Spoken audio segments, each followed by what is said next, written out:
The banquet hall at the Grandview Country Club buzzed with conversation as Dad's colleagues, family, and friends gathered to celebrate his 40 years at Patterson Financial Group. 35 years of climbing the corporate ladder, 5 years as regional director, and now finally stepping down with full honors. The achievement everyone in our family had been working toward for decades.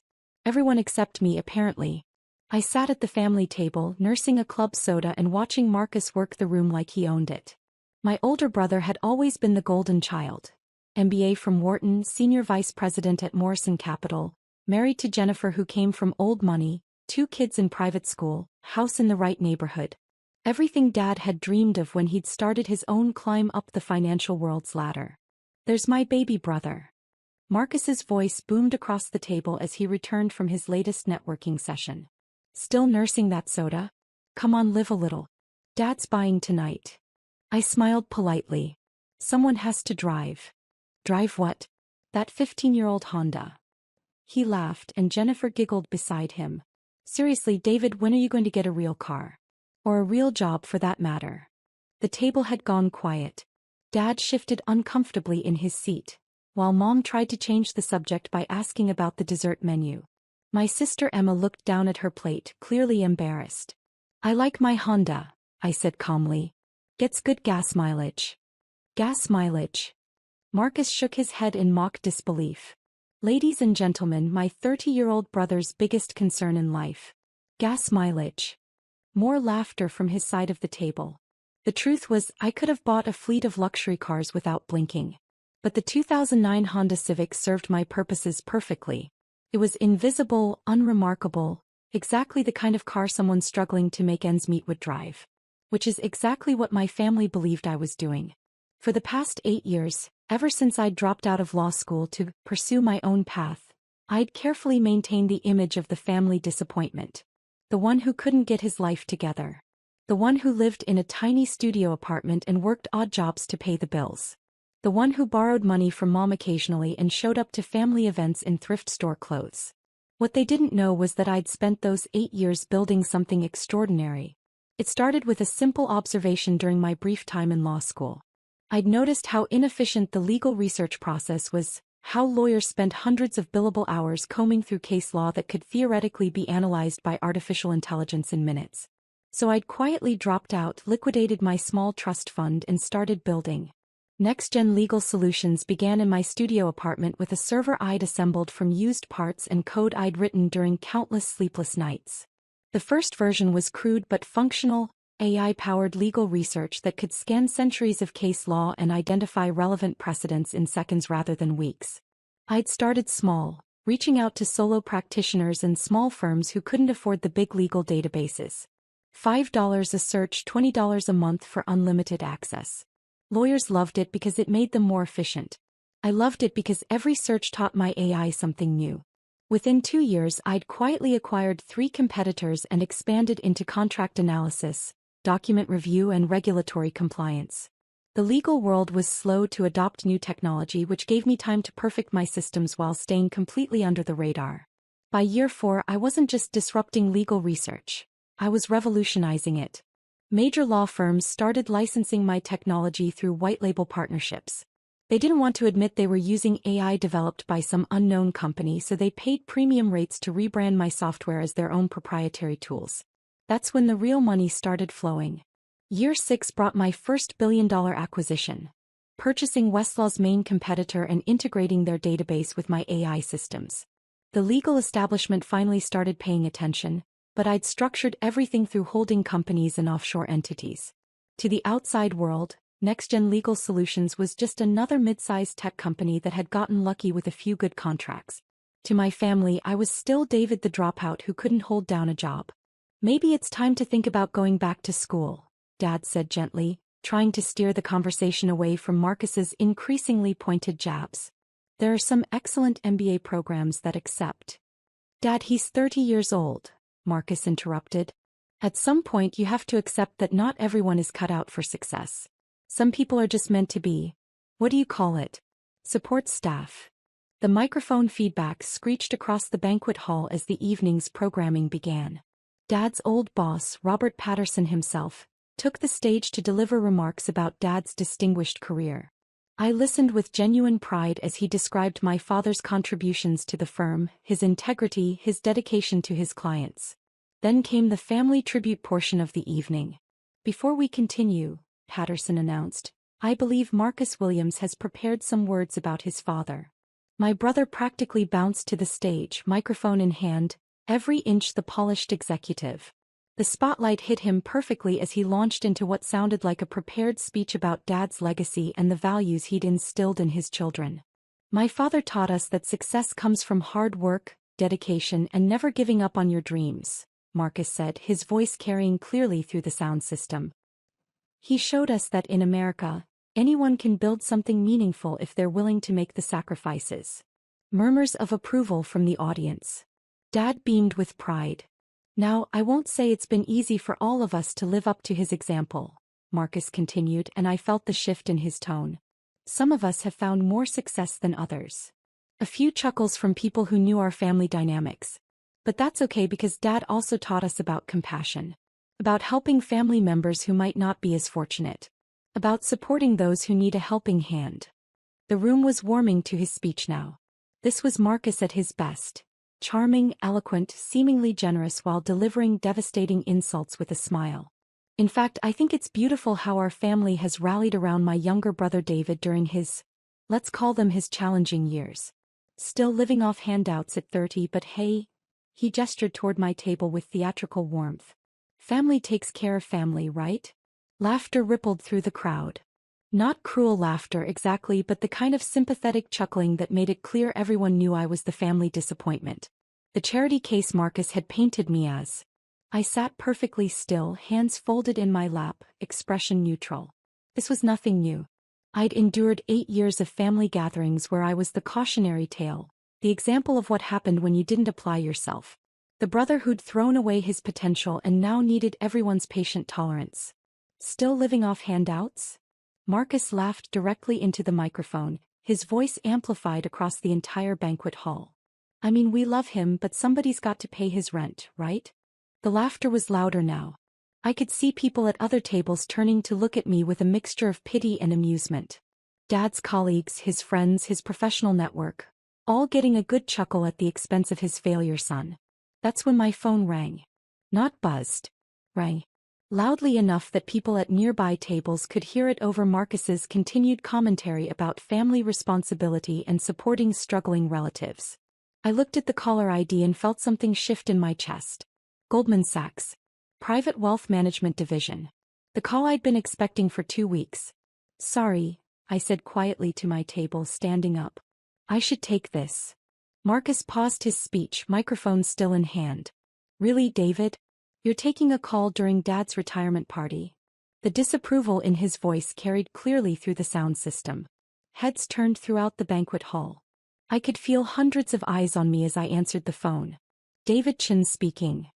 Mr. Chin, this is Rebecca Morrison from Goldman Sachs Private Wealth Management. I apologize for calling so late, but we've just received final approval from our board of directors. Her voice was crisp, professional, and just loud enough that people at my table could hear fragments of the conversation. That's quite all right, I said calmly. Marcus was still standing at the podium, microphone in hand, clearly annoyed by the interruption. The room had gone quiet, waiting for me to finish my call so he could continue his speech. The acquisition has been approved at the full asking price, Rebecca continued. $4.2 billion as discussed. The wire transfer will be completed by market open on Monday. The words hung in the air. I wasn't sure if anyone else had heard clearly, but the number was large enough to draw attention. I see, I said, my voice level. And the transition timeline? 6 months for full integration as you requested. The legal teams will coordinate the regulatory filings next week. Congratulations, Mr. Chin. This is the largest legal technology acquisition in Goldman Sachs history. The banquet hall had gone completely quiet now. Marcus was staring at me from the podium, microphone still in his hand but forgotten. Dad's face had gone pale. Mom looked confused, like she wasn't sure what she was hearing. Thank you, Rebecca. Please send the final documentation to my office. Of course. And Mr. Chin? The board was particularly impressed by NextGen's AI integration capabilities. They're calling it a revolutionary approach to legal research and analysis. I thanked her and ended the call, slipping my phone back into my pocket. The silence in the banquet hall was deafening. 300 people staring at me, trying to process what they'd just witnessed. Marcus was the first to recover. Did someone just say 4 billion? I nodded calmly. Goldman Sachs is acquiring my company. NextGen Legal Solutions. We've been negotiating for several months. Your company? Dad's voice was barely a whisper. I founded it 8 years ago, I said, still standing beside my chair. Right after I dropped out of law school. AI-powered legal research and analysis. We handle about 60% of all legal database searches in North America. The room erupted. Not in applause or celebration, but in the kind of shocked murmur that happens when people's fundamental assumptions about reality get shattered. I could hear fragments of conversation from nearby tables. Did he say billion? His company? 8 years. Marcus stood frozen at the podium, still holding the microphone. His face had gone through several color changes, settling on an alarming shade of red. $4.2 billion, I continued, addressing the room now since everyone was listening anyway. The deal closes Monday morning. After taxes and distribution to my employees, I'll personally net approximately $2.8 billion. Dad's retirement party had officially become something else entirely. I don't understand, Mom said, her voice shaky. We've been helping you with rent money. Your apartment is a corporate write-off, I explained gently.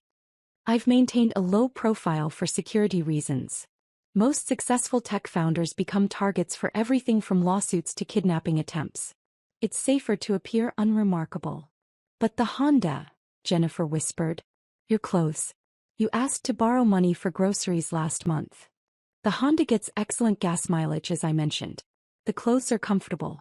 And I wanted to see if anyone in this family would help me when they thought I needed it. I looked around the table. Mom was the only one who ever offered without being asked. Emma was staring at me like she'd never seen me before. You've been pretending to be poor. For 8 years. I've been building something meaningful while avoiding the complications that come with visible wealth, I corrected. There's a difference. Marcus finally found his voice. This is impossible. You're telling me that you, my dropout brother who can't keep a job, built $1 billion company? While living in a studio apartment and driving a Honda. $4.2 billion company, I corrected. And yes, that's exactly what I'm telling you. The murmur from the crowd was getting louder. People were pulling out phones, presumably to Google NextGen Legal Solutions. I had about 30 seconds before someone confirmed everything I'd just said. Marcus, I said, looking up at him still frozen at the podium. You mentioned handouts. He nodded numbly. I've never received a handout in my adult life. But since you brought it up. I pulled out my phone and opened my banking app. I noticed from Mom's comments over the years that you've borrowed approximately $87,000 from Dad and Mom since Jennifer lost her job. Would you like me to cover that debt? Call it a family gift. The color drained from his face entirely. Or perhaps you'd prefer I discuss the bridge loan you needed last year when Morrison Capital was investigating those discrepancies in your client accounts? David, Dad said sharply. That's enough. Is it? I looked around the table. Because I've spent 8 years listening to commentary about my failures, my lack of ambition, my need for handouts. I've been called a disappointment, an embarrassment, a waste of potential. Tonight, in front of 300 people, I was publicly mocked as someone who lives off handouts and needs the family's charity. I stood up and walked toward the stage. Hey, I asked Marcus, gesturing to the microphone. He handed it over without a word, stepping back like I might be contagious. Good evening, everyone, I said, my voice carrying clearly through the sound system. I apologize for the disruption. As some of you may have overheard, I just received confirmation that Goldman Sachs is acquiring my company, NextGen Legal Solutions, for $4.2 billion. The crowd had gone completely silent. For those who don't know me, I'm David Chin, Robert's younger son. The one who dropped out of law school to pursue his own path. The family disappointment who couldn't get his life together. A few uncomfortable chuckles from people who recognized the irony. I founded NextGen 8 years ago with a simple goal: revolutionize how legal professionals access and analyze information. Today, Our AI systems process more than 2 million legal queries daily for law firms across 6 continents. We've eliminated millions of hours of redundant research, democratized access to legal databases, and fundamentally changed how attorneys serve their clients. I could see people frantically typing on their phones now, searching for information about my company. The acquisition by Goldman Sachs represents the largest legal technology deal in history. It will create thousands of jobs, accelerate AI development across multiple industries, and establish new standards for how professional services integrate technology. I paused, looking out at the crowd of Dad's colleagues and friends. I share this not to boast, but to make a point about assumptions. For 8 years, I've allowed my family and friends to believe I was unsuccessful because it served my purposes. It allowed me to work without distractions, build without interference, and focus entirely on creating something meaningful. But I want to be clear about something. I looked directly at Marcus. I have never, in my adult life, received handouts from anyone. I have never been a charity case. And I have never been an embarrassment to this family. The applause started slowly from a table near the back and built gradually until the entire banquet hall was clapping. Not for me specifically, but for the story, for the surprise, for the sheer audacity of what they just witnessed. I handed the microphone back to Marcus and walked back to my table. Dad was staring at me with an expression I'd never seen before. Not pride, exactly, but something closer to awe. $4 billion, he said quietly.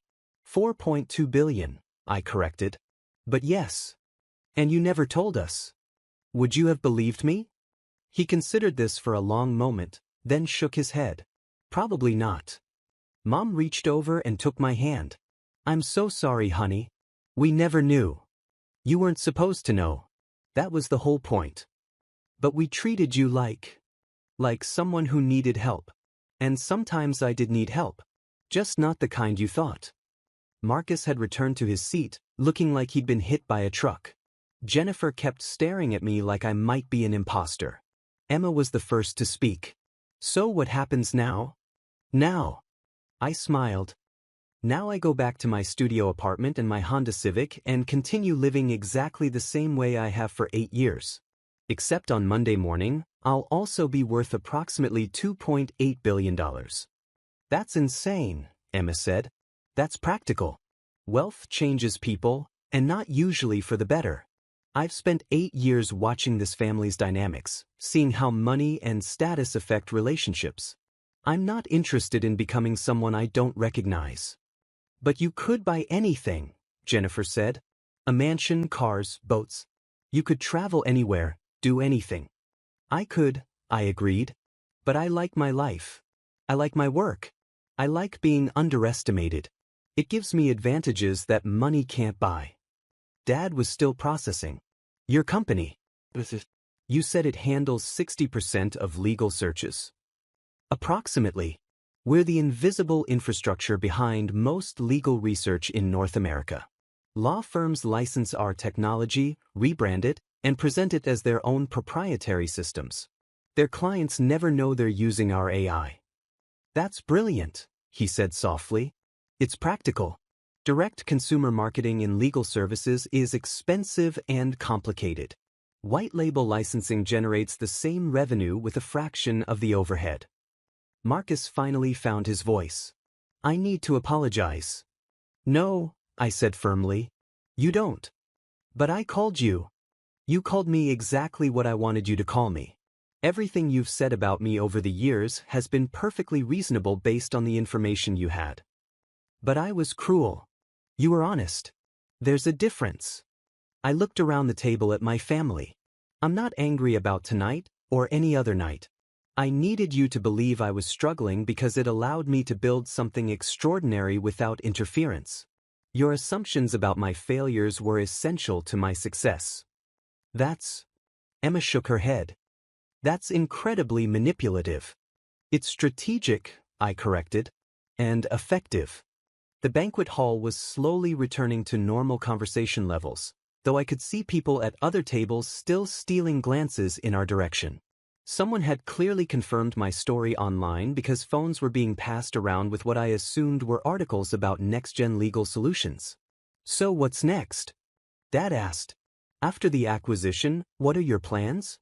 I'll stay on as Chief Technology Officer for 2 years to ensure smooth integration. After that, I shrugged. I'll probably start something new. I like building things. Another tech company? Maybe. Or something completely different. With this kind of capital, I can explore ideas that wouldn't be financially viable otherwise. Marcus was staring down at his hands. I feel like an idiot. Don't. You accomplished exactly what you set out to accomplish. You built a successful career, provided for your family, made Dad proud. The fact that I took a different path doesn't diminish your achievements. But I spent years lecturing you about responsibility and success while you were quietly building an empire. Were your lectures wrong? Should people be irresponsible? Should they not strive for success? That's not the point. It's exactly the point. Your advice was good advice. I just happened to be following it in ways you couldn't see. The evening wound down with a strange energy. Dad's colleagues approached our table throughout the night, offering congratulations and business cards. Several mentioned opportunities for collaboration or investment. I politely accepted their cards and promised to be in touch. As people began leaving, Patterson himself approached our table. David, he said, extending his hand. Congratulations on your success. That's quite an achievement. Thank you, Mr. Patterson. I have to ask, why the secrecy? Why not share your success with your family? Privacy mostly. Once people know you have money, every interaction becomes colored by that knowledge. I wanted to maintain authentic relationships as long as possible. And now I'll adapt. People will treat me differently, and I'll learn to navigate that. But I got 8 years of authentic relationships first. He nodded thoughtfully. Smart approach. I wish more young entrepreneurs understood that principle. After he walked away, Dad stood up. I think I need some air. David, would you join me? We stepped outside onto the country club's patio, overlooking the golf course under a clear night sky. I owe you an apology, Dad said after a few moments of silence. For what? For doubting you. For worrying about you. For letting Marcus treat you the way he did. Dad, everything you did was reasonable. I gave you every reason to worry about me. But you were building something extraordinary, and I couldn't see it. Because I didn't want you to see it. That was the whole point. He was quiet for a long time. $4.2 billion. Yes. From legal research software. From solving a problem that millions of professionals face every day. The money is just a metric of how valuable that solution turned out to be. And you did it all by yourself. I did it with a team of brilliant engineers and researchers, but yes, I built the company from nothing. In 8 years. 8 years of 18-hour days, 7 days a week. 8 years of learning everything I could about artificial intelligence, legal databases, business development, corporate strategy. 8 years of making mistakes and fixing them and making new mistakes. While we thought you were failing. While you thought I was failing. Which gave me the space to work without pressure or interference or unsolicited advice. He turned to look at me. Do you resent us? For not believing in you. Dad, if you had believed in me, everything would have been different. You would have wanted to help, to offer advice, to introduce me to people in your network. Mom would have worried about whether I was eating enough or sleeping enough or working too hard. Marcus would have wanted to collaborate or compete or compare achievements. And that would have been bad?